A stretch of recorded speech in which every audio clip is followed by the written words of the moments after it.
l'équipe de Brazzaville n'est pas encore là. Ils sont certainement en route, sinon pas encore traversé le fleuve. Il y a Papa Amani Chisungi de Bukavu.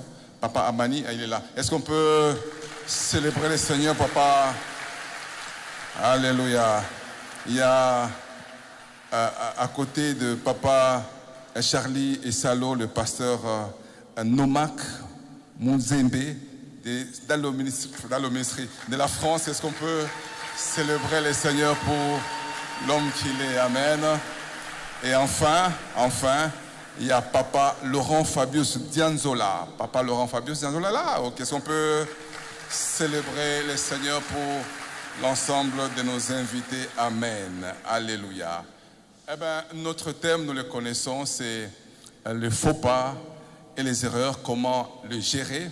Et le premier orateur, c'est le docteur Atom Mbouma, que nous allons célébrer le Seigneur pendant qu'il est en train de venir. Docteur Let's Chis. Merci.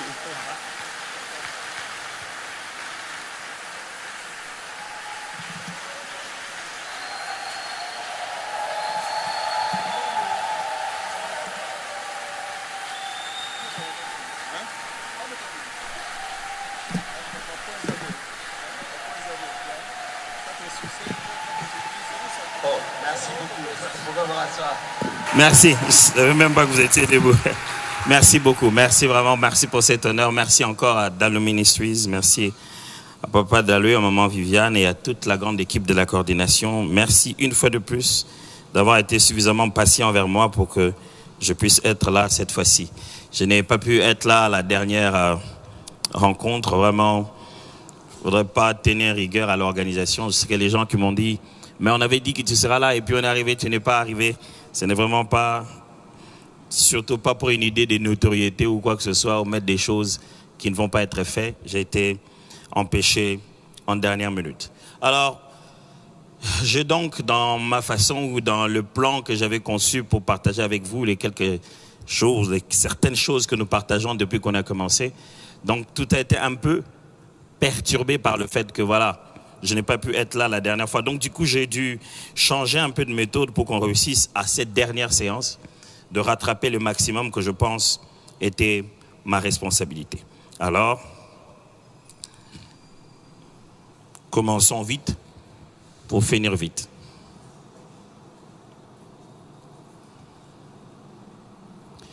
Ce matin, je voudrais partager avec vous, dans une méthode bien particulière, les erreurs et les faux pas en les énonçant comme des principes que je vais articuler pour dire qu'est-ce qu'il y a à l'intérieur. Et en même temps, on va tenter ensemble de voir quelles sont les façons de les éviter. Parce qu'en fin de compte, on veut comment corriger ou bien comment les éviter. Une fois c'est déjà commis, comment les corriger. Et si on ne les a pas encore commises, ces erreurs, comment les éviter. Mais permettez-moi de commencer d'abord à faire un rappel pour qu'on soit sûr qu'on parle de la même chose. De toutes les fois où je suis passé ici, je parlais et j'ai défini avec vous une erreur et sa différence avec un faux pas. On est déjà dans un domaine qui est totalement négatif, aucune des deux choses n'est bonne. Mais une erreur reflète une pensée ou une action qui s'écarte d'une vérité ou d'un objectif précis. Quand on dit erreur, c'est que derrière, il y a eu un principe ou une vérité connue. Je vais presque dire, il y a une loi. Je vais presque dire, il y a une norme. Et lorsque l'on va à l'encontre de la norme qui est connue, on a commis une erreur. Et généralement, l'erreur se voit dans le résultat final, lorsque le résultat n'a pas été celui qui était escompté.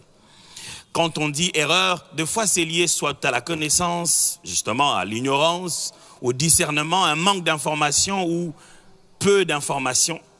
Derrière l'idée de l'erreur, il y a toujours l'idée de briser un principe, briser une loi. Pendant qu'un faux pas est une sorte de maladresse liée à un contexte ou à nos choix dans la vie sociale. Ce qu'on appelle un faux pas, c'est beaucoup plus un comportement social qui n'a pas plu tout le monde. Vous avez commis une erreur dans votre comportement, vous vous y êtes pris de la mauvaise manière. Très souvent, derrière l'idée du faux pas, il y a moins d'intention et de volonté. Le faux pas est souvent et d'ailleurs toujours involontaire. C'est pourquoi on l'appelle un faux pas. Par contre, l'erreur peut être à la fois involontaire et son plus grand danger, c'est que l'erreur peut être volontaire. On peut intentionnellement avoir voulu briser la règle. Alors, au quotidien, ce qui se passe, c'est que quand on commet un faux pas, des fois, les gens mettent ça sur le compte de nos erreurs. Un faux pas, juste un comportement socialement répréhensible, non pas à cause de la finalité, mais des fois à cause juste de la méthode, comment on s'y est pris. Ça a été fait, oui, mais ça n'a pas été bien fait. Est-ce que je ne l'ai pas accueilli? Oui, tu l'as accueilli, mais tu ne l'as pas acclamé. Ah, mais est-ce qu'il n'a pas mangé? Oui, il a mangé, mais tu l'as servi où? Est-ce qu'il n'a pas été heureux? Oui, mais tu l'as mis à côté de qui? Des faux pas comme ça sont des comportements qui brisent des normes et des règles sociales. Et très souvent, lorsqu'il y a un faux pas, très souvent, et d'ailleurs je vais m'avancer à dire toujours, il n'y a pas d'intention derrière, il n'y a pas de volonté derrière, on n'a pas voulu le faire, on a juste manqué de bien le faire. Mais quand il y a une erreur, c'est qu'il y a eu une norme connue, un principe établi, une constitution écrite, connue, tout le monde sait ce qui doit être fait. Et souvent l'erreur a une tendance intellectuelle, c'est-à-dire on sait, on a la connaissance de la chose, mais on ne l'a pas fait. Du coup, le résultat prévu est devenu autre chose. J'ai eu le temps, les autres sessions, de parler de quelques erreurs tout de suite dans la Bible, de présenter l'erreur de Saül et le faux pas de Pierre à la première session. Les autres sessions, je me suis concentré à dire, qui alors? Quelles sont ces instances, ces institutions qui disent que ça c'est une erreur, ça c'est un faux pas? Qui décide de ça? Si c'est but, c'est but. Qui dit que c'est un but? Je me rappelle toujours que quand on était plus jeune et qu'on devait jouer au football dehors,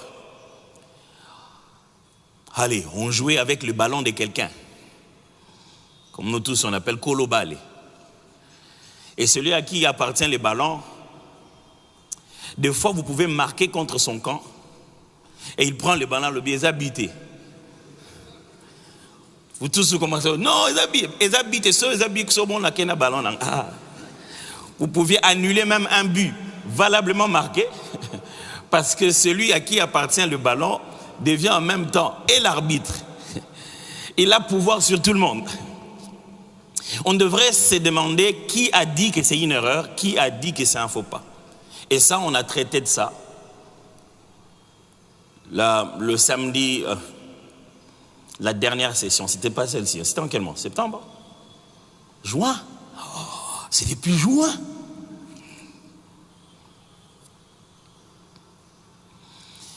Aujourd'hui, j'ai 16 choses à partager avec vous. Donc, à vos marques, prêts, partez. Je vais parler des erreurs et puis je vais parler des faux pas. Première erreur, j'ai appelé ça l'erreur de l'abus de pouvoir. L'erreur de l'abus de pouvoir. Dans le ministère, vous aurez toujours, souvent, la possibilité de commettre cette erreur. L'erreur de l'abus de pouvoir.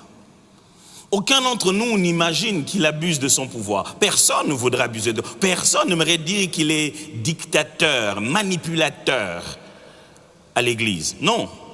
On a des belles phrases pour ça. C'est le droit d'onction, c'est la paternité spirituelle. Mais souvent, dans le ministère, il est possible de commettre l'erreur de l'abus de pouvoir. D'utiliser tellement les droits que l'on a au point qu'on commence à rendre les autres mal à l'aise à vivre et que les ministères qui sont autour de vous sont en train de subir votre excès d'autorité. Jésus dit ça comme ceci dans Marc chapitre 10 versets 42 à 45. Vous vous rendrez compte que le reste de temps je ne lirai pas certains textes pour qu'on gagne en temps. Vous imaginez, on en a 16. Je vais lire dans la version parole vivante, c'est très intéressant. Marc 10, 42 et 45. Mais Jésus les appelle tous ensemble auprès de lui et leur dit, vous savez comment cela se passe dans le monde. Ceux qui sont considérés comme chefs et maîtres exercent sur leur peuple un pouvoir despotique. Et les puissants d'entre eux les tyrannisent en abusant de leur autorité. Il ne faut pas qu'il en soit ainsi parmi vous.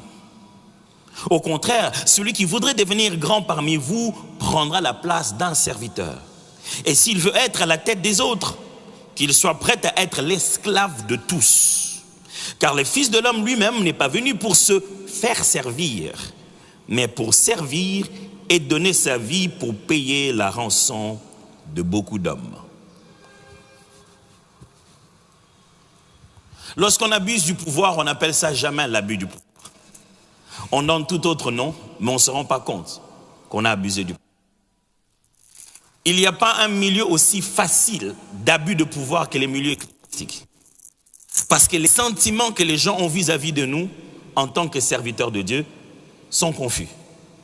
On est père spirituel, on est grand frère, on est tout. Il nous aime, il nous chérit, il nous apprécie.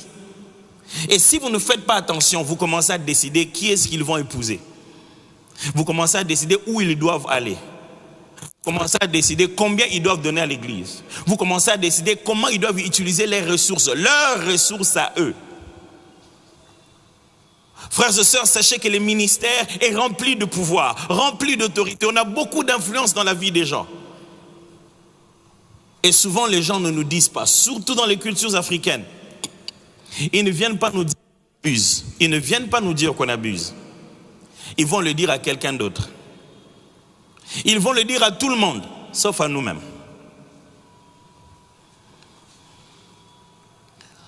Qu'est-ce que je veux dire par l'erreur de l'abus de pouvoir? Ne commettez pas l'erreur des péchés contre le principe selon lequel vous êtes serviteur et non chef. Être serviteur de Dieu vient avec beaucoup d'avantages, je vous assure. Maintenant, on fait le ministère avec les vestes. Il fut un temps, on ne le faisait pas avec des vestes.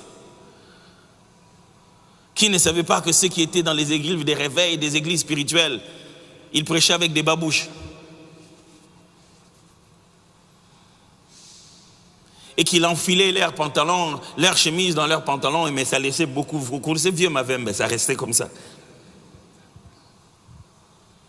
Maintenant, on peut marcher avec cortège, avec département de sécurité, protocole attaché au pasteur.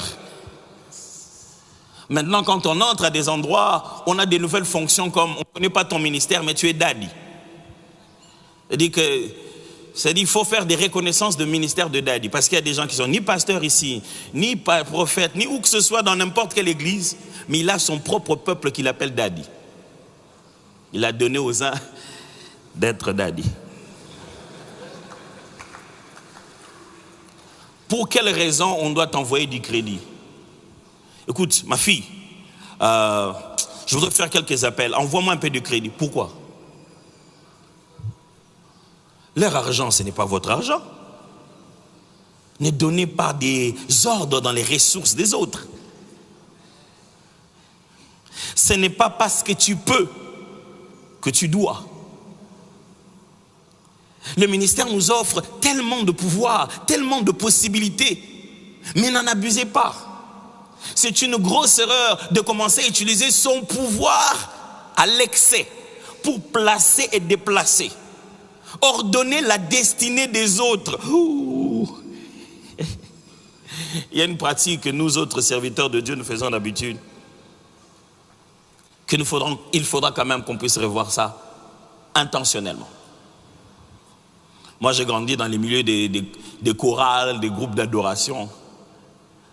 Donc, quand les chefs te suspendent, ils te disent à partir d'aujourd'hui, tu es suspendu. Pourquoi? Non, parce qu'on a entendu des choses sur toi, tu es suspendu. Quand tu es suspendu, tu ne viens pas à la répétition. Quand tu es suspendu, donc tu ne chantes pas. Quand tu viens à l'église, on ne te calcule même pas. Puis tu commences à te plaindre. Mais la suspension, c'est pour combien de temps? Il reste là jusqu'à nouvel ordre. 1 mois, 2 mois, 3 mois, 4 mois, 5 mois. Puis un jour, on te dit, viens, tu vas apprendre. Qu'est-ce qui a changé? Pourquoi vous me réhabilitez? Quelle est l'erreur que vous tentiez de corriger par mes absences à la répétition? abus de pouvoir. Ce n'est pas parce que tu as juste le pouvoir de me dire de ne pas venir que tu l'utilises comme ça. Tu as aussi la responsabilité de m'aider à guérir de ce pourquoi tu m'es puni. Si tu utilises bien le pouvoir de me dire, va t'asseoir, utilise aussi la responsabilité de venir m'aider. Ce n'est pas juste parce que le médecin a le pouvoir qui nous écrit une lettre à aller déposer à notre entreprise et dire il a droit de 10 heures de repos, il doit se reposer. Les médecins ne te demandent de repos que parce que c'est dans le processus de ta guérison. M'empêcher de servir ne me guérit pas. Ce n'est pas automatique. Maman, dans la maison de Dieu, nous vivons tous selon tes humeurs et selon les visages des gens que tu vois. Attention au pouvoir que nous avons. Laissez-moi vous dire une phrase que vous ne devez jamais oublier. Nous n'avons sur les hommes aucune autre autorité que celle que nous confèrent les Saintes Écritures.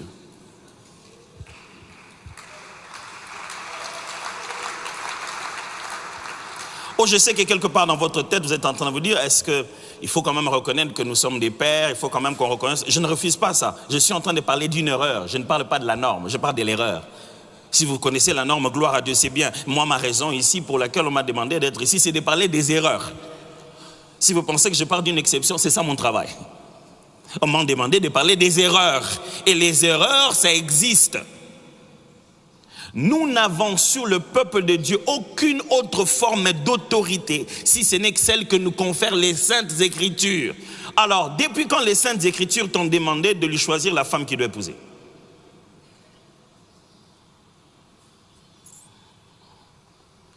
J'ai appris ça de l'apôtre. Il y a certaines décisions dans la vie, même quand tu vas le voir, il va t'écouter, vous allez parler, vous allez prier. Il va te dire, revois-moi demain, on va continuer à prier. Bon, on va voir ce que le Seigneur va nous dire. Même quand le Seigneur lui aura dit, même quand il aura vu, il ne te dira rien. Si l'apôtre ose te donner son orientation sur des choix importants comme les mariages, des trucs comme ça, c'est que tu es vraiment un vrai fils. Et qu'il est à l'aise dans la possibilité que tu peux ou ne pas faire ce qu'il t'a demandé de faire et ça ne va pas détruire votre relation. Mes amis, nous avons tellement d'autorité. N'en abusons pas. Quand un membre de l'église vient avec sa belle voiture, c'est à lui. Quand il est bien habillé, c'est pour lui. Comment vous pouvez être bien habillé, mais votre pasteur est comme ça? Qu'il aille travailler. N'abusez pas de votre autorité.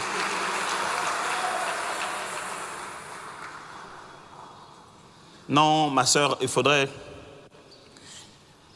viens chez moi à la maison. Vers 21h, on va passer un temps de prière.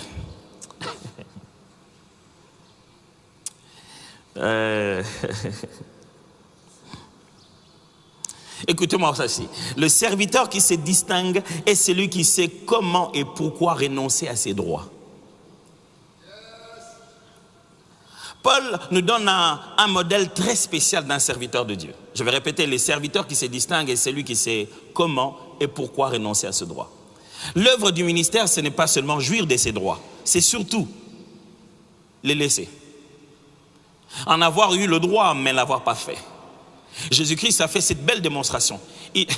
Il dit, j'ai le pouvoir de demander maintenant au Père d'envoyer les anges. Et toute cette affaire va finir. Mais je ne vais pas le faire. Les moments les plus forts de ton ministère seront toujours le moment où tu as lavé les mains et laissé partir un droit. Ça va te rendre léger et rapide. Si tu cours derrière tous tes droits en tant que serviteur de Dieu, tu n'avanceras pas à grands pas. Paul dit, je suis venu chez vous, j'ai préféré travailler. Pourquoi? Parce que je vous connais, vous les Thessaloniciens. Oh, ailleurs, Paul, on lui a béni, il a accepté de faire. Mais là-bas, chez lui, il a dit, chez vous, si vous me donnez, vous allez dire à tout le monde que vous m'avez donné. Chez vous, je vais travailler. Je préfère garder cette fierté du ministère. Mes frères et sœurs, les ministères consistent à ce que vous puissiez dire merci, mais non. Rien que pour garder cette dignité et cette fierté. Vous en avez le droit, mais vous le refusez. Et vous le refusez sincèrement, pas pour faire juste une image d'humilité. Je vous assure, mes frères, vous rendrez grâce à Dieu un jour où les gens sont en train de parler des histoires et ils font de vous une exception. Ce jour-là, vous vous sentirez fiers. Vous vous direz, en tout cas, heureusement. Le jour où on mettrait tout le monde dans la même assiette et on vous enlève vous. Et on vous dit, les gens qu'on est en train de condamner n'ont pas mal fait. Hein? C'était leur droit. Mais ils sont condamnés d'avoir utilisé leurs droits.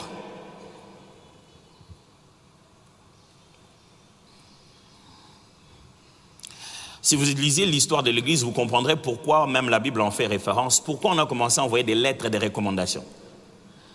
Parce qu'il a commencé à avoir l'usage abusif de droit. Pourquoi à l'époque, dans l'histoire de l'Église, dans l'Église primitive, quand elle se développe, quand quelqu'un venait et qu'il disait qu'il est apôtre, qu'il est appelé de l'Évangile, on le prenait aux petits soins. On s'occupait de son manger, boire, on s'occupait de tout. C'est pourquoi Paul parle de ceux qui travaillent pour leur propre ventre. Tous les termes qui sont utilisés là dans l'aide de Paul, ce sont des crises de l'époque. À l'époque, il y avait cette crise où certaines personnes se donnaient tellement le droit à cause de leur apostolat. Paul dit, nous sommes même des apôtres d'une certaine génération assez élevée. Pour ça, on se dit non. Si quelqu'un vient justement chez vous et commence à dire qu'il est apôtre, non.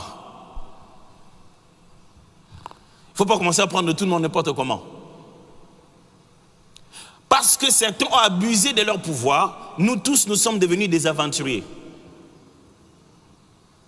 C'est que dès que tu arrives, même ce qui est de ton droit, on ne sait plus te le donner. Ou quand on te le donne, on te dédaigne. On te le donne en t'humiliant. Fanano nango. Écoutez-moi, frères et sœurs. L'un des moments importants dans lesquels vous vous rendez compte que vous avez un Dieu, c'est quand vous laissez partir le droit que les hommes devaient vous donner et vous vous rendez compte que la providence de Dieu est sur vous. Quand vos droits commencent à descendre d'en haut, parce que vous avez refusé ce que les hommes donnent, je vous assure, votre ministère change totalement. Vous comprenez la dépendance à Dieu. Ne commettez pas l'erreur de l'abus de pouvoir. Vous avez le droit. J'en parlais peut-être tout à l'heure au niveau du conflit d'intérêts. Vous le savez très bien, mes frères, l'Église c'est comme ça. L'Église accepte ton sacrifice, mais ne se sacrifie pas pour toi. Tout le monde sait que tu peux vendre les choses de ta maison, prendre l'argent de ta poche, même prendre les minervales de tes enfants, mettre dans l'œuvre, acheter des bancs. Mais on ne peut pas prendre l'argent de l'Église et acheter quelque chose pour toi sans passer par la signature, la procédure. Il n'y a conflit d'intérêt à l'Église que quand l'Église doit vous donner, jamais quand vous vous donnez. Or, le conflit d'intérêt, c'est aussi le refus que tu puisses investir directement sans passer par la procédure. On ne comptera jamais les sacrifices que vous faites pour l'institution. Mais on regardera à petit, sur les loupes, n'importe quel avantage que vous obtiendrez sans passer par la procédure. Vous sortirez l'argent de votre poche, vous donnerez tout de suite pour quelqu'un qui est malade. Mais vous signerez un papier avant qu'on puisse aider votre enfant qui est à l'hôpital.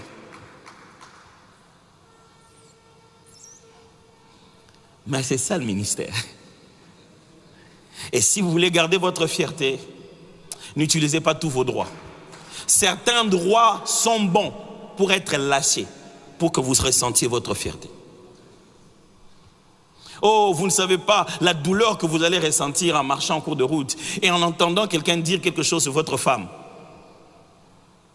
Dubaï, on a une bonne église, caca. Vous allez dire quoi? Dubaï là qu'il va, c'est parce que tu as abusé de ton pouvoir sur l'un des membres en te disant Bino maman bokenda. Est-ce que moi c'est encore que le Dubaï était vraiment manipulation, mon frère?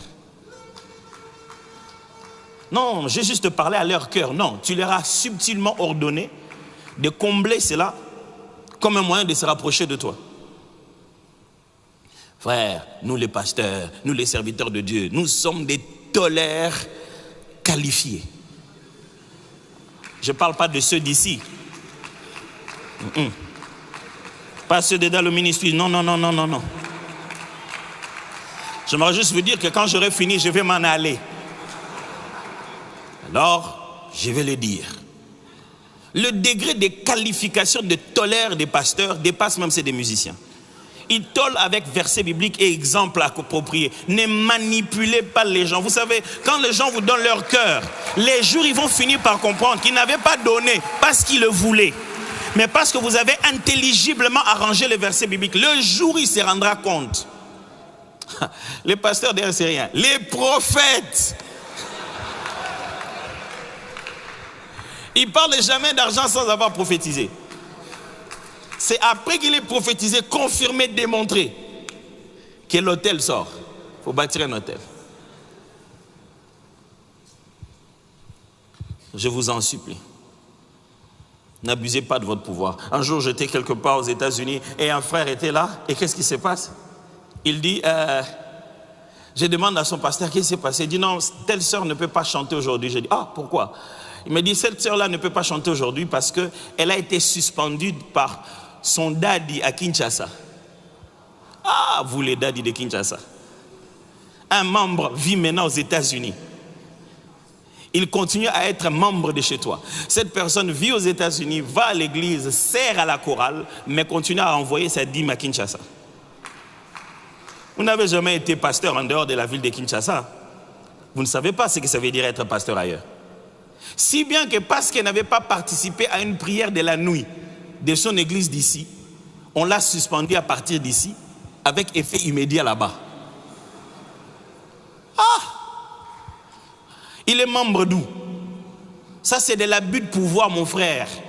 Un membre est d'abord un membre du corps du Christ. Il est d'abord un membre de Christ Jésus.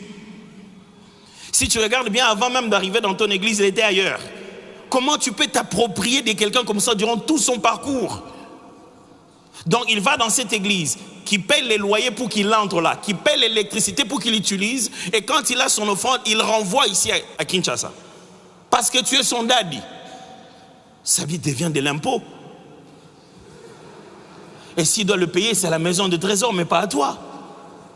Abus de pouvoir, mon frère, c'est de l'abus de pouvoir. Au fond, tu te dis, un membre de l'église qui est à l'extérieur du pays, c'est ce qui nous aide quand même à survivre. C'est du commerce. Je vous assure que vivre de cette dignité, c'est pas facile. Mais ça te permettra de garder la tête droite et de finir ta course sans rien devoir à qui que ce soit. Les membres ne sont pas dupes. Ils savent, dès qu'ils voient, si vous saviez ce qu'ils disent avant de prendre le téléphone.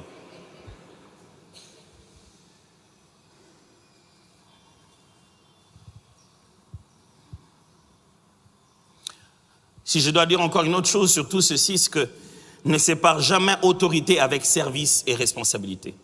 C'est ce que Jésus essaie d'enseigner ici. Il dit sur la terre, les rois, les tyrannisent leur peuple, ils dominent. Il dit qu'il n'en soit pas ainsi pour vous. N'abusez pas de votre autorité. Si quelqu'un veut avoir l'autorité sur les autres, qu'il soit leur serviteur. Autorité, pouvoir rime avec responsabilité et service. Ne séparez pas cela. Si vous êtes serviteur de Dieu, vous êtes serviteur de Dieu. Le mot serviteur est d'abord en avant. Ça veut dire que les intérêts des autres passent en premier. Deuxième, l'erreur du péché sexuel. Ça va jusqu'ici? Allô? Est-ce que ça va? Super, vous savez que dans le ministère, ce n'est pas des prédications, en fait, ce sont des enseignements, donc ça demande quand même votre participation. L'erreur du péché sexuel. Aide-moi à dire ça aux voisins.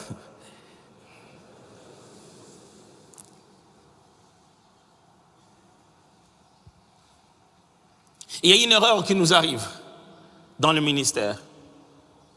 C'est celui de commettre un péché qui est un peu différent des autres. Je vais commencer d'abord par dire ceci. Tous les péchés ne se ressemblent pas. Avant de pouvoir faire un débat théologique, laissez-moi finir. Tous les péchés ne se ressemblent pas. Elles diffèrent souvent de leurs conséquences spirituelles psycho-émotionnel, éthique, social et juridique. Retenez très bien chacun de ces mots. Tous les péchés ne se ressemblent pas. Où se trouve le point des différences? La différence se trouve au niveau des conséquences. Conséquences quoi? Spirituelles ou conséquences psycho-émotionnelles ou conséquences éthiques ou conséquences sociales ou conséquences juridiques. Il y a des péchés, quand tu les as commis, tu demandes pardon à Dieu et tu continues à vivre. Il y a des péchés, quand tu les as commis, tu demandes pardon à Dieu, mais nous, on ne te pardonne pas. Il y a des péchés, quand tu les as commis, tu demandes pardon à Dieu, même nous, on te pardonne, mais l'État ne te pardonne pas. Ça s'appelle abus sur mineur, harcèlement sexuel. Il n'y en a pas que dans la Bible. Il y en a aussi dans les documents de droit. Alors, autant le péché est pardonné, autant les degrés de condamnation de ce mal ne dépassent seulement la seule volonté du Père de lumière en qui il n'y a aucun nombre de variations. Dieu a pardonné, les hommes ont pardonné, la société n'a pas oublié. Dieu a pardonné, les hommes ont pardonné, finalement, voilà, il y a de nouvelles publicités, autre chose. On a même oublié que ça s'était passé, mais ta tête, tes émotions, ta dimension psychologique te fait souffrir jusqu'aujourd'hui. Et s'il y a l'un des domaines de péché dans lesquels vous subissez un poids à la fois spirituel, à la fois psycho-émotionnel, à la fois éthique, à la fois social que juridique, c'est le péché sexuel. N'est-ce pas? 1 Corinthiens chapitre 6, versets 18 à 19 qu'il est dit. Je lis toujours parole vivante. C'est pourquoi fuyez les dévergondages et les unions illicites, illégitimes. Tous les autres péchés qu'un homme peut commettre ne touchent pas directement son corps. Tandis que celui qui se livre à la débauche introduit les péchés dans son propre corps. Doit-on faire vraiment un débat théologique? Tous les autres péchés qu'un homme peut commettre ne touchent pas directement à son corps. Tandis que celui qui se livre à la débauche introduit les péchés dans son corps. Est-ce qu'on a affaire au même type de péché? Dieu le pardonne-t-il? Absolument. Dieu restaure-t-il? Absolument. Mais le processus de la restauration de Dieu est le processus de la restauration des hommes, de la restauration de l'État, de la restauration de sa propre tête et de tes propres émotions et de tes propres souvenirs sont deux processus différents. Le Seigneur t'aura pardonné, pas parce que tu auras pleuré, parce que tu auras demandé pardon. Mais l'autre personne, il t'aura youtubé, et le jour où il ne sera pas à l'aise, il va publier ça. Même si ça s'est passé il y a 2 ans, 3 ans, 4 ans, 5 ans. Il ne met pas ça sur YouTube parce qu'il s'est dit, maintenant il veut édifier le peuple de Dieu. Quels que soient les titres qu'il va mettre. Jamais quelqu'un va exposer son propre péché sur YouTube pour dire qu'il est pécheur. Il va vous dire, moi je me suis repenti, mais lui ne veut pas. Il faut que le peuple de Dieu sache. Pour en faire quoi? La souffrance psychologique que tu subis toi-même à cause du péché sexuel, même quand Dieu t'a pardonné, ta culpabilité te ronge. Dieu n'a plus rien à voir avec toi, mais tu souffres. Sans parler de socialement, ton mari l'apprend ou ta femme l'apprend, même si après on a fait de la médiation, on a demandé pardon. Comme on le dit, celui qui a volé une fois devient un suspect permanent.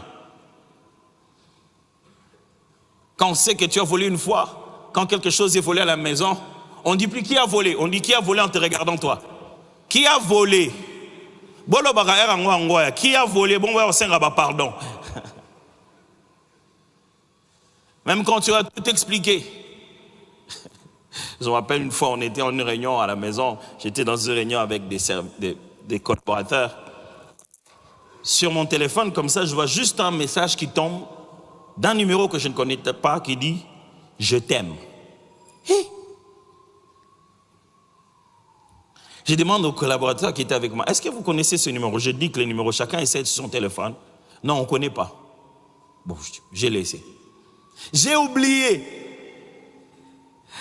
Le week-end, ma femme fait son scannage normal de nos intérêts. Elle veille sur nous tous. Elle tombe sur mon téléphone en passant et puis me pose la fameuse question. Nani? Le numéro est inconnu. Mais il a écrit, j'ai dit, chérie, moi je ne sais pas celui qui décide de m'écrire, si lui il est qui. Lui il a décidé de m'écrire à moi. Où est ma faute? J'ai fait quoi? Je ne le connais même pas. Je dis, mais pourquoi? Depuis quand on commet le bout? Depuis le moment où il a décidé lui-même.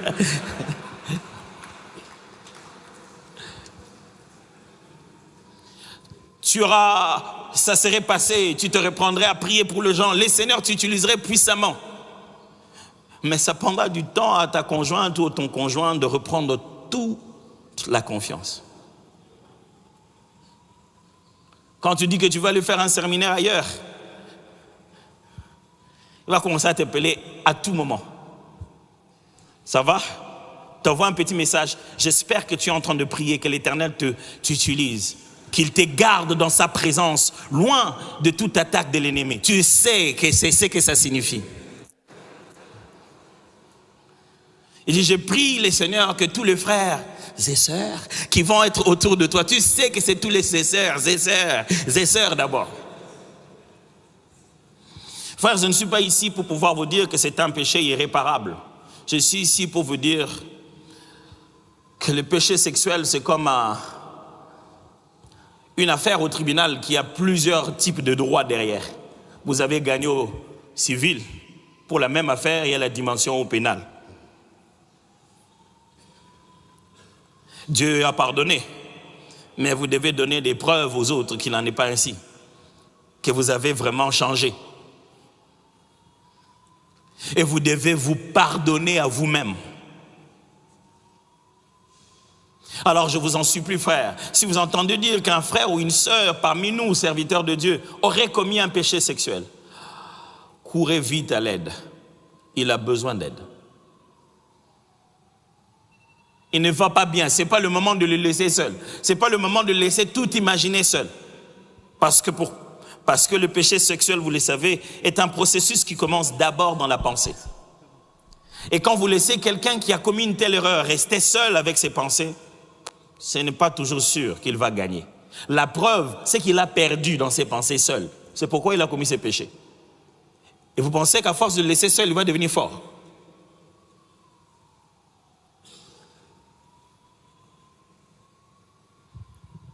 Le problème qu'il y a aujourd'hui dans le milieu des serviteurs de Dieu, je ne peux que parler de l'Afrique et de notre pays, c'est que nos relations sont devenues si professionnelles, et, je vais presque dire commerciales et compétitives, que celui qui a la mauvaise information de l'un se réjouit de l'avoir. On ne sait plus chez qui aller se fier. On ne sait plus chez qui.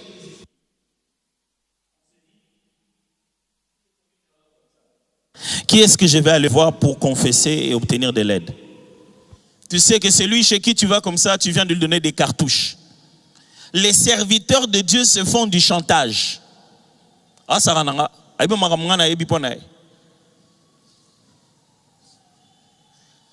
s'appelle du chantage. Et vous savez, plus on deviendra comme ça, plus on deviendra fragile. Chacun gardera une petite gangrène dans son coin et n'obtiendra jamais l'aide nécessaire pour se relever. Et le diable vous gardera comme ça, distants les uns des autres, et chacun fragile. Et vous savez que lorsque le loup veut bouffer une brebis, rassure que c'est la brebis qui se détache. Et quand on vient comme ça, on est en groupe, mais au fond, on est tellement détaché. Je connais des serviteurs de Dieu qui prennent des avions, qui vont dans tout autre pays pour aller confesser ses péchés chez quelqu'un d'autre. Parce que là-bas, au moins, personne ne saura. Et après avoir confessé ses péchés ailleurs, cette personne n'a même pas le temps de l'aider. Mais localement, il sait. Ah, si un tel, déjà, je sais que vous me regardez comme si vous ne savez pas de quoi je parle. Vous savez très bien de quoi je parle. Et votre silence ne m'intimide pas. On s'est dit, non, pardon. Je vais juste chercher la face du Seigneur.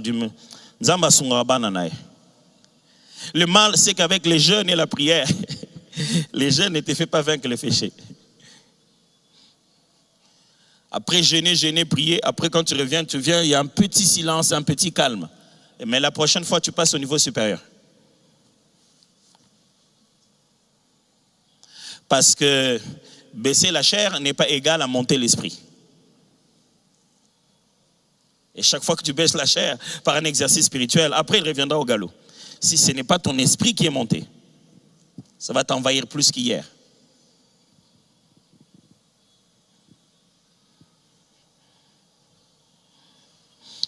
Troisième erreur, l'erreur de l'éducation des enfants. L'erreur de l'éducation des enfants. Est-ce qu'il y a parmi nous dans la salle des fils ou des filles de pasteurs? Levez juste la main. Vos parents sont pasteurs aussi. Juste la main légèrement pour que je voie. Ouais. Il semblerait que d'après les statistiques, le nombre d'enfants des pasteurs qui répondent au ministère est en train de plus en plus de diminuer. Parmi les rêves des enfants des pasteurs, c'est surtout ne jamais devenir pasteur. Ah non, moi je ne veux pas devenir pasteur. Il y a une erreur souvent que les serviteurs de Dieu commettent. C'est au sujet de la prise en charge de leurs propres enfants. Il y a une norme pour ça, mes frères. Première chose, j'aimerais vous dire là-dessus. Prier pour les enfants, ce n'est pas les éduquer. Dieu n'est pas responsable de l'éducation de nos enfants. Je vais répéter. Prier pour les enfants ne signifie pas les éduquer. Dieu n'est pas responsable de l'éducation de nos enfants. Dois-je répéter ça encore? Ce n'est pas en priant pour les enfants qui seront bien éduqués. Si vous voulez utiliser prière, priez avec les enfants. Ça, c'est les éduquer. La charge de vos enfants, de votre progéniture, de ceux qui vivent sous votre responsabilité est sur vous. Ne commettez jamais l'erreur de croire que le ministère va compenser à leur éducation. Il existe des enfants de pasteurs impolis, des enfants de pasteurs ouins, prophètes, hommes de Dieu, de puissance et d'onction, mais perturbés et perdus. Impudiques à l'église, couchant avec les frères de la chorale.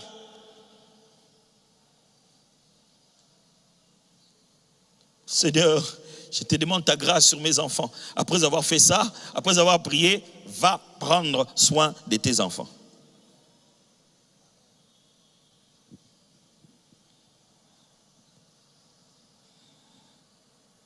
Les bénédictions ne remplaceront jamais la bonne éducation.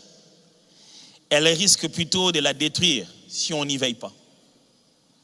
Pasteur, le fait que vous soyez de plus en plus bénis, hommes de Dieu, que vous ayez voiture, maison, que le Seigneur vous fasse voyager, que vous viviez des bénédictions, comme on aime les appeler, matérielles, ça ne compense pas l'éducation de vos enfants.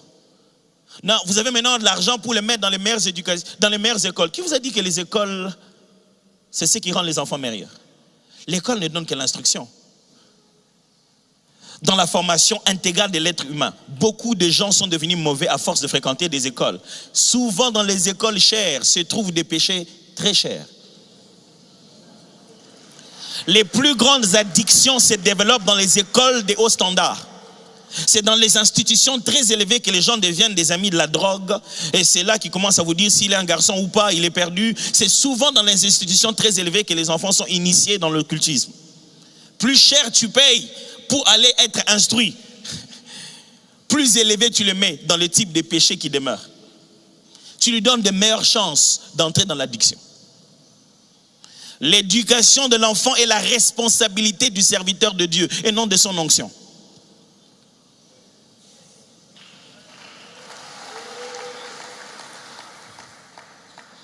Ce n'est pas parce que vous avez plus de moyens que vous les rendez plus à l'aise qu'ils vont être mieux éduqués, non. Quand vous êtes là en train de vous dire, vous, Dieu, bénissez Dieu d'avoir un papa qui est serviteur de Dieu. Hein. Nous, quand on allait à l'école, on marchait à pied, maintenant vous allez en voiture. Le fait d'aller en voiture là, peut être le point de départ pour détruire leur éducation.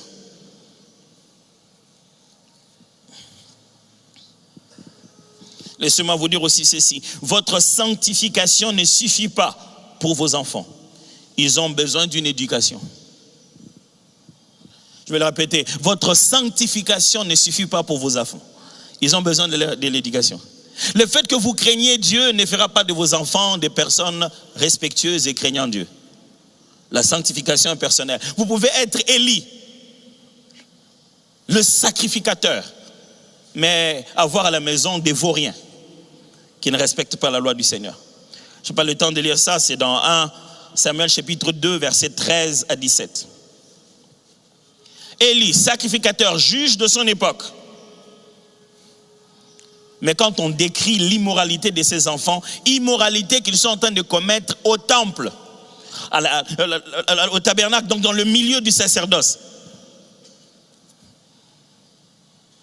Quand vous avez des conversations avec les enfants des pasteurs, c'est là que vous découvrez comment les enfants, surtout les garçons, les enfants des pasteurs garçons, comment ils abusent des autres jeunes filles à l'église.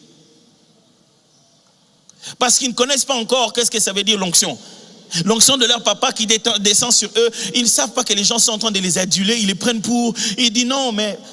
Non, je ne suis pas allé chez elles, ce sont elles-mêmes qui sont venues vers moi. Hé, mon fils, tu ne sais pas que c'est comme ça dans le ministère?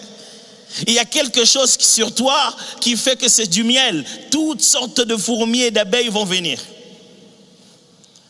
Papa, ce n'est pas moi qui les suis, c'est eux-mêmes qui veulent tout le temps être avec moi. C'est que j'ai, mon fils. Quand tu vis tout le jour avec ça, dans la même maison, ça fera que les gens vont commencer à venir naturellement vers toi. À qui ils vont le dire? Les enfants des pasteurs sont devenus des plus grands massacreurs à l'église. Si on devait les exposer, on en serait très honteux. La continence, la capacité de maîtriser ses relations, ça s'apprend par ton père, par ta mère, ça s'apprend, c'est à la maison qu'on t'apprend. Oh, j'ai envie de me soulager, je me dis, attends. On t'apprend la continence dans des petits exercices. Le Saint-Esprit ne les fera pas ça pendant que toi tu es en jeûne. Père, pendant que moi je prie sur la montagne, va, que mon esprit soit sur mes enfants. Tu finiras par faire des examens à leur place. Hein?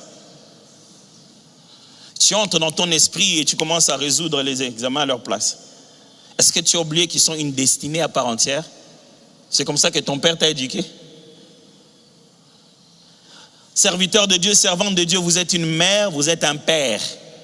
L'éducation ne se remplace pas par l'onction, ni par ta sanctification personnelle.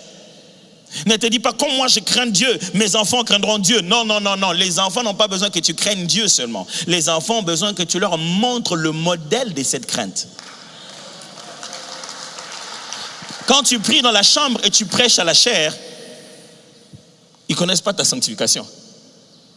Ils doivent vivre avec toi au quotidien, partir à des endroits, aller dans des lieux et te voir dans des situations. Regarder comment tu réagis et dire, je veux être comme mon père. Je ne veux pas que mes enfants soient comme le pasteur de filles là. Je veux que mes enfants soient comme leur père. Comme moi. Pas comme la casquette que je porte de mes responsabilités, comme l'individu que je suis. Personne n'éduquera les enfants à votre place, surtout pas l'église. L'église est un endroit qui va faire souffrir tes enfants. Pas ici, je ne parle pas des églises d'ici. Ah non, au Congo, non, non, non, non. Ah, au Congo, c'est bon. Je parle des églises d'ailleurs, les églises qui ne permettront pas à tes enfants de commettre leurs propres erreurs, qui pensent que quand tu fais naître un bébé, c'est un saint bébé immaculé. Vous savez que nous aussi dans nos maisons, on donne naissance à des païens. Le jour où ton enfant est né, oh gloire à Dieu, alléluia, le bébé qui sort, bébé païen. Il ne connaît pas Dieu. Il n'a pas encore fait cette première... Les plus petits, quand nos enfants sont, ils bénéficient de l'éducation chrétienne, pas encore de la conversion. Ils sont juste bien éduqués, mais ils ne connaissent pas encore ces dieux-là. Ah, est-ce que vous n'avez pas lu quand on parle de... Samuel ne connaissait pas encore l'Éternel. Les enfants d'Élie ici. Vos enfants ne naissent pas chrétiens, vos enfants naissent ne connaissant pas Dieu. Sinon, le seul moyen d'aller au ciel, c'est naître d'une famille chrétienne. Les païens que nous élevons à la maison, c'est difficile à voir ça comme ça. C'est difficile à avoir ça comme ça en se disant non, je suis quand même. Mais toi aussi, tu étais païen dans la maison de tes parents. Il faut qu'on les éduque, qu'on le pousse au maximum en la présence de Dieu. Qu'on le pousse au maximum à vivre quelque chose. L'église locale ne les aidera pas. L'église locale leur demandera toujours plus. On leur dira toujours, hey, vous les enfants, vraiment toi l'enfant du pasteur, tu fais ça. Et moi l'enfant du pasteur, Donc nous les enfants du pasteur, même quand on a 12 ans, on a la sagesse de notre père de 50 ans. Toi aussi, vraiment l'enfant du pasteur, moi aussi l'enfant du pasteur, c'est quoi? Tu ne peux pas rester calme. Donc ma personnalité ici, c'est ma personnalité de l'enfant du pasteur. Donc vous voulez que mon fils, quand il a encore 8 ans, il entre à l'église avec veste, comme ça, en marchant. C'est la même église locale qui réclame à ton enfant toutes sortes de comportements, qui refusera que ton enfant te succède, parce qu'ils vont appeler ça royauté.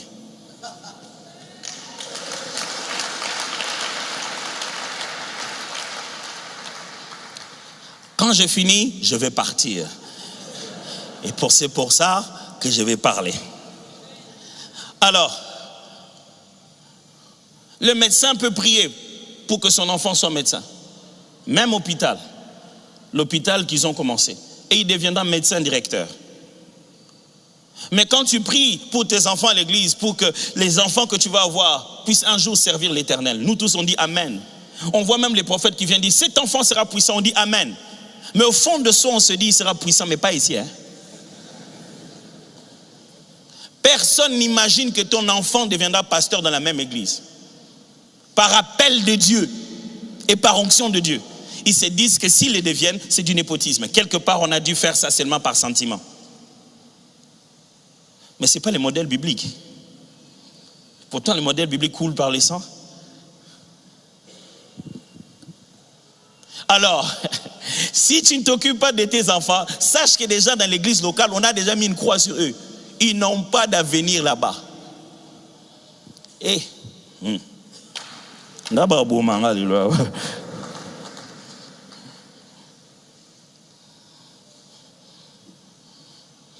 Soyez bénis si vous êtes dans une église qui comprend la différence entre vous et vos enfants.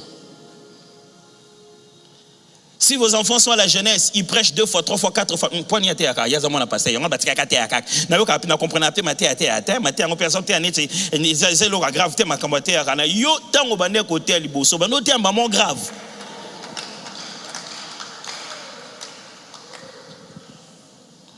y a quand même un pasteur. Tout ça, l'examen, ils sont dans la chambre. Donc, l'examen matin, on a l'accès au théâtre.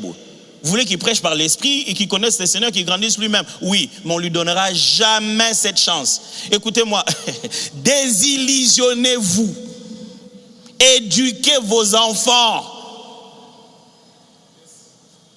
Cette histoire appelée église locale, ce n'est pas une entreprise qu'ils vont récupérer. Éduquez vos enfants.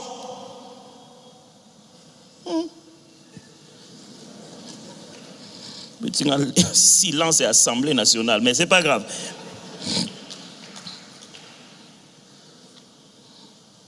Quatre. Je pense que je vais sauter. Je vais prendre le 6e point. L'erreur du dernier des prophètes. L'erreur du dernier des prophètes, c'est l'erreur de croire que on est une race si rare qu'il ne reste que nous. La race élue. L'homme de Dieu. La seule réserve que l'Éternel a gardée. Nous tous, à un moment donné, je n'ai pas le droit de dire nous tous. Disons que moi et quelques-uns, à un moment donné, on ressent la particularité de notre appel, la différence, notre distinction dans un milieu. Tu sens que tu n'es pas comme tout le monde, mais ne commets jamais l'erreur de croire que tu es le dernier des prophètes. Que Dieu ne compte que sur toi.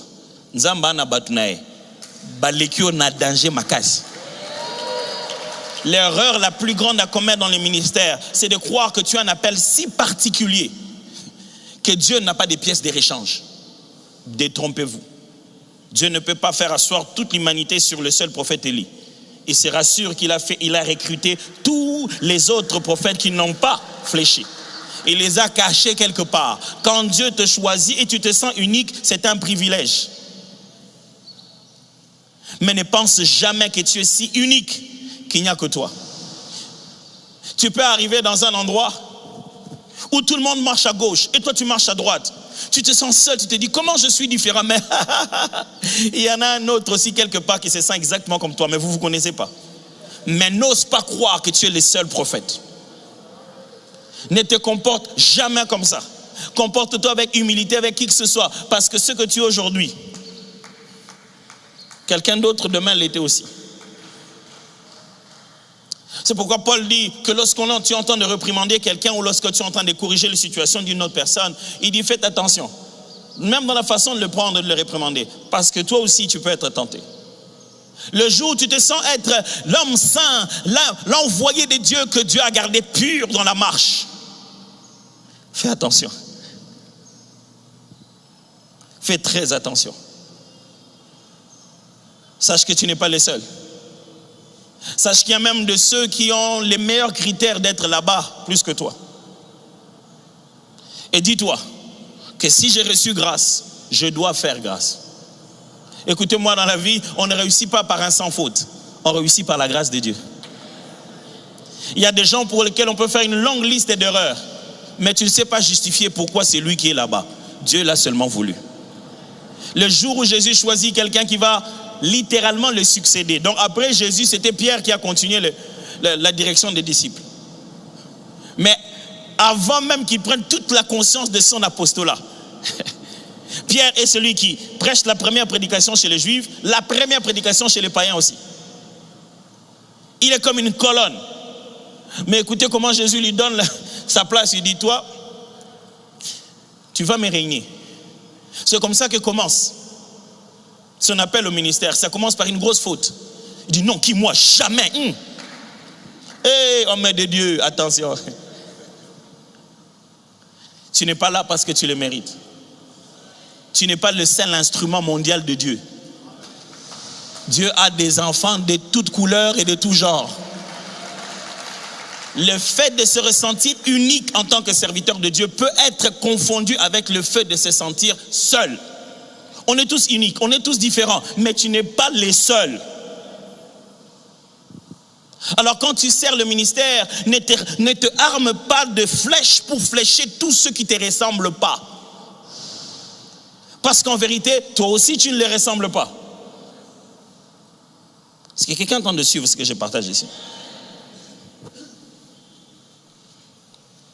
Dans 1 Roi chapitre 19, c'est là que vous trouvez, à partir du verset 9 à 18, que vous trouvez Élie en train de se plaindre justement, en disant, Seigneur, je suis resté le seul. Jézabel veut me tuer. Dieu dit, papa, j'en ai aussi d'autres. Si vous avez l'impression que Kinshasa est corrompu, cette ville, l'œuvre de Dieu ne se fait pas bien, vous n'êtes pas le seul à ressentir ça dans le cœur. Vous n'êtes pas les derniers des Mohicans. Vous n'êtes pas la seule race élue. Il y a des gens comme vous sur la terre. Et humblement, faites juste ce que vous devez faire. Ne vous transformez pas en donneur de leçons.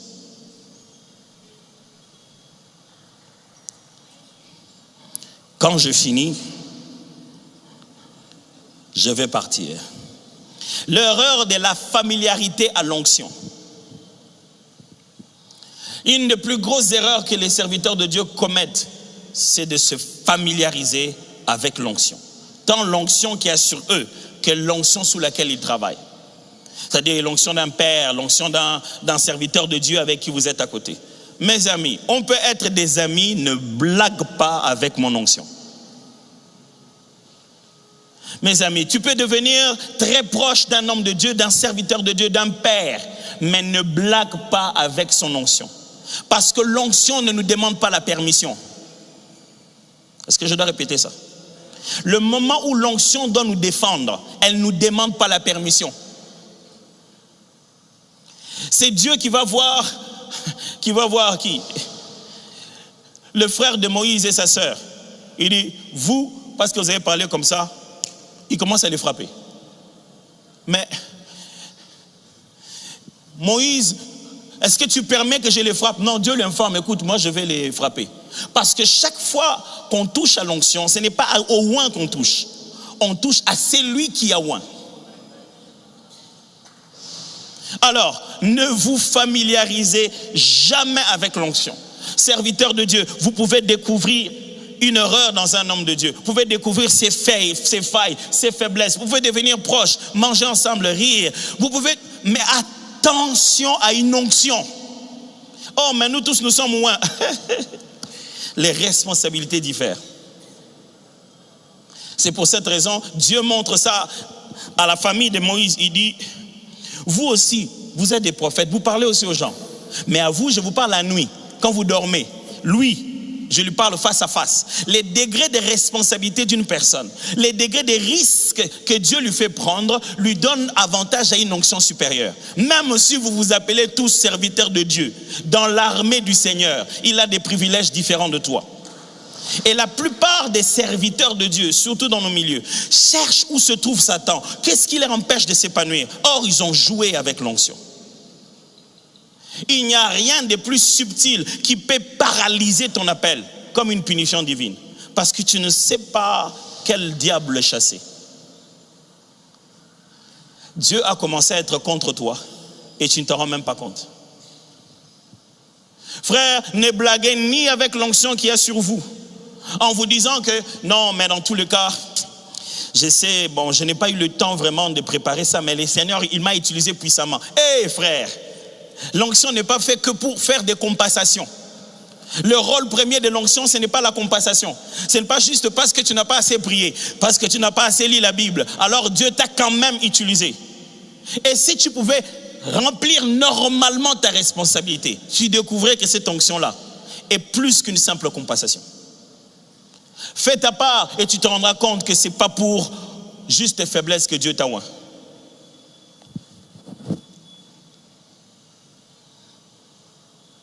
Ne devenez jamais familier avec l'onction. Les minutes sont passées, j'aimerais finir avec ça. L'erreur du paradigme biaisé. L'erreur du paradigme biaisé.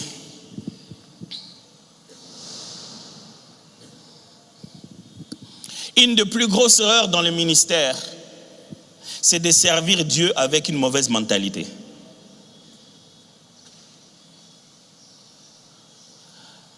Ta mentalité est comme un vase, c'est comme une outre. On peut y placer dedans un vin nouveau et pouf, c'est incompatible. Écoutez-moi frère, lorsque vous êtes un visionnaire et que Dieu vous a appelé à quelque chose, le sens même de votre vision dépend de votre capacité à comprendre qui vous êtes. Des fois, vous croyez que vous avez bien vu ce que Dieu veut que vous puissiez faire. C'est simplement parce que vous ne savez pas très bien qui vous êtes.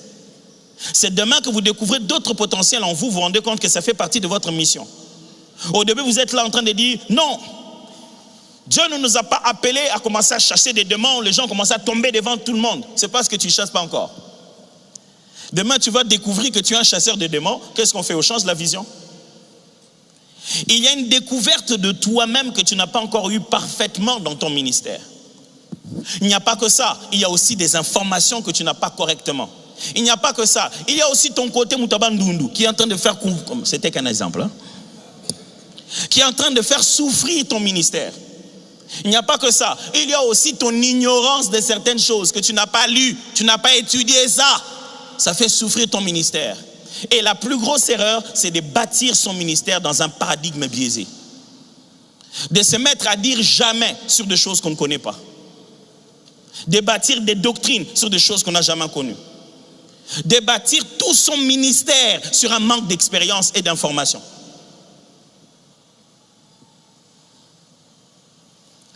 Gardez toujours de la dynamique à votre appel.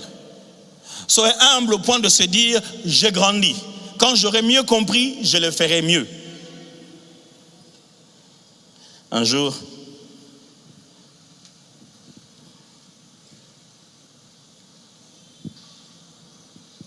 ça c'est une chose que ils vont témoigner de ça ici d'ailleurs.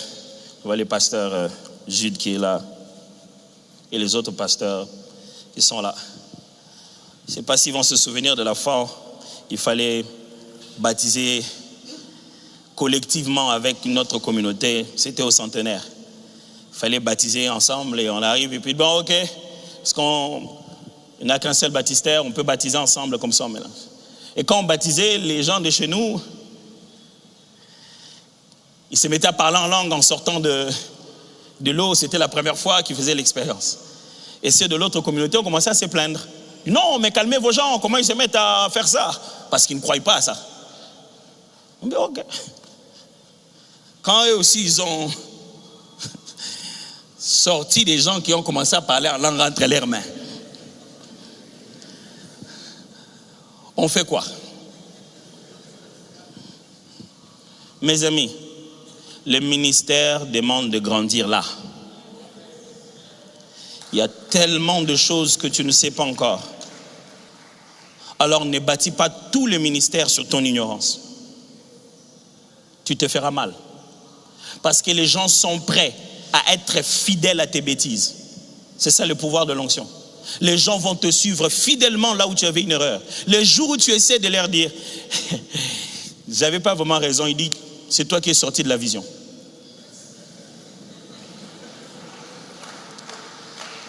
Alors s'il y a une responsabilité fondamentale d'un serviteur de Dieu, c'est de toujours revoir son paradigme. Pose-toi la question, pourquoi je suis contre? Pourquoi je suis pour? N'embrasse pas les avis des gens, prends le temps d'étudier par toi-même. J'étais avec des amis un jour, ils me disaient, mais non, mais vous en Afrique, vraiment, je vois toujours des serviteurs de Dieu entourés des protocoles et tout ça là, pour tout ça, mais c'est trop. J'ai même entendu des prédications comme ça, à la chair, les gens criaient même. Non, mais les gens en Afrique, ils sont pauvres, comment vous leur demandez de l'argent?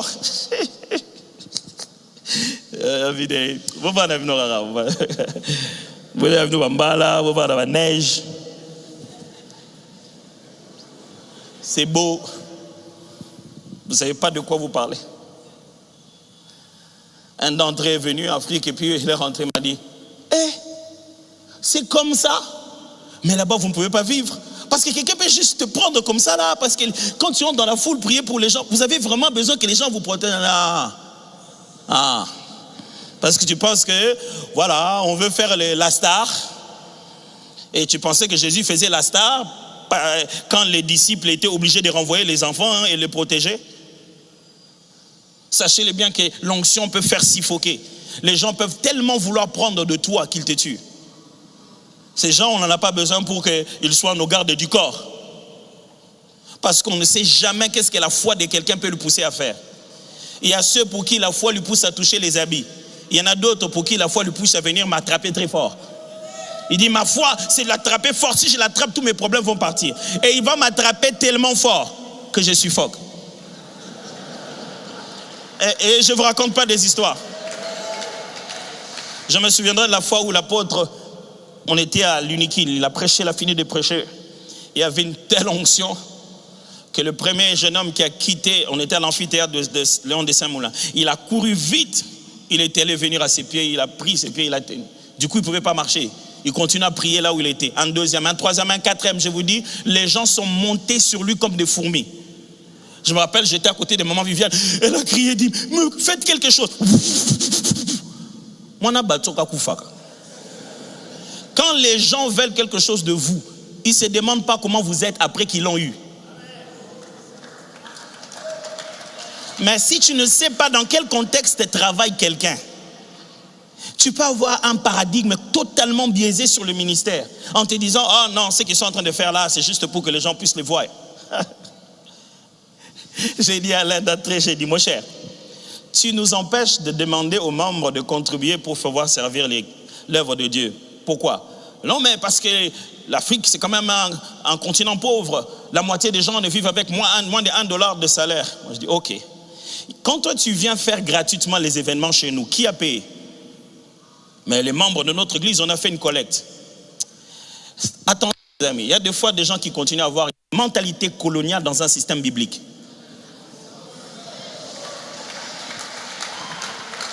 Et donc, les membres de ton église te permettent de faire l'œuvre de Dieu. pour que tu viennes empêcher les membres de notre église à faire l'œuvre de Dieu. Tu crois que je n'ai pas lu que la main qui reçoit est esclave de celle qui donne? Nous paierons nos propres choses. La Bible n'a jamais donné de gratuité pour le pauvre. Même le pauvre, quand il est temps de sacrifier, il doit sacrifier des tourtereaux. Cette façon de réfléchir, c'est nous empêcher de devenir riches comme vous. Nous ferons nos missions avec nos $2, nos $3, on va le faire. Depuis quand nous sommes pauvres? Depuis quand nous sommes pauvres? C'est nous qui vous nourrissons, c'est nous qui envoyons la matière première. Pourquoi vous dites que nous sommes le continent pauvre? Cette mentalité de venir nous donner des maïs gratuitement, c'est terminé ces affaires-là. Avec nos 200 francs, nous allons faire de toutes les nations des disciples. Que Dieu vous bénisse. Merci beaucoup.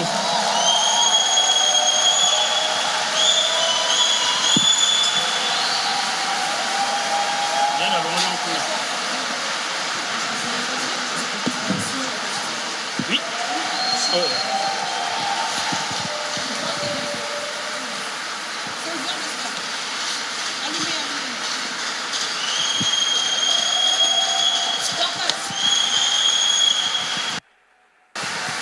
Gloire à Dieu. Est-ce que nous pouvons nous lever et nous allons passer 5 à 7 minutes dans la prière?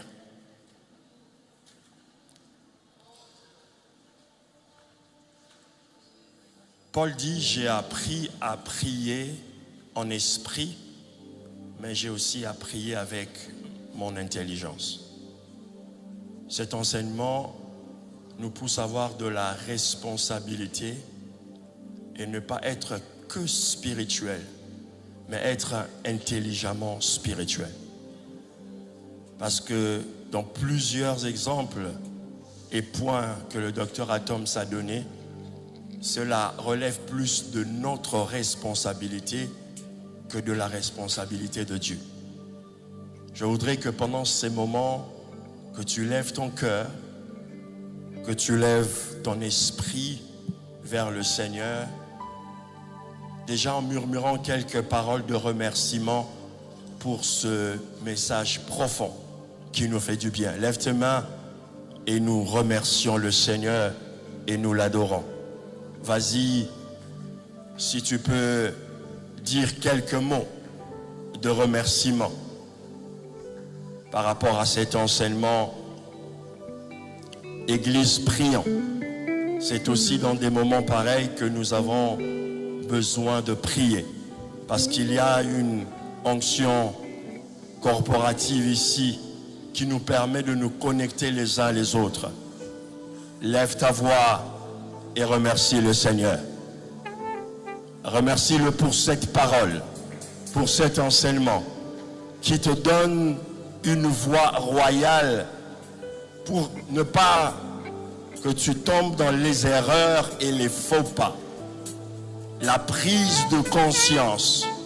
Et après ces mots de remerciement, j'aimerais que tu demandes au Saint-Esprit, comme le disait Paul, ouvre les yeux de mon cœur, illumine les yeux de mon cœur, que tu prennes conscience de ce que tu es, de ce que tu vaux, afin que tu engages une décision. Prions pour une prise de conscience des choses que Dieu nous a données, que Dieu a fait en nous.